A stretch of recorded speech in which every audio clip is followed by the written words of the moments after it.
السلام علیکم ورحمۃ اللہ وبرکاتہ۔ آج کا پیغام۔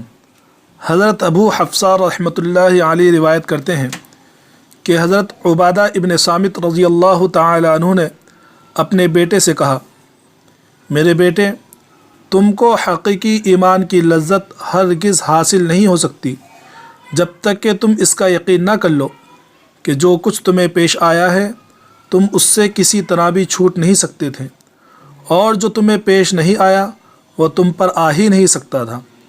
میں نے رسول اللہ صلی اللہ علیہ وسلم کو ارشاد فرماتے ہوئے سنا ہے کہ جو چیز اللہ تعالیٰ نے سب سے پہلے بنائی وہ قلم ہے، پھر اس کو حکم دیا لکھ۔ اس نے عرض کیا، پروردگار کیا لکھوں؟ ارشاد ہوا، قیامت تک جس چیز کے لیے جو مقدر ہو چکا ہے وہ سب لکھ۔ حضرت عبادہ بن صامت رضی اللہ تعالی عنہ نے کہا، میرے بیٹے، میں نے رسول اللہ صلی اللہ علیہ وسلم کو ارشاد فرماتے ہوئے سنا کہ جو شخص اس یقین کے علاوہ کسی دوسرے یقین پر مرے گا اس کا مجھ سے کوئی تعلق نہیں۔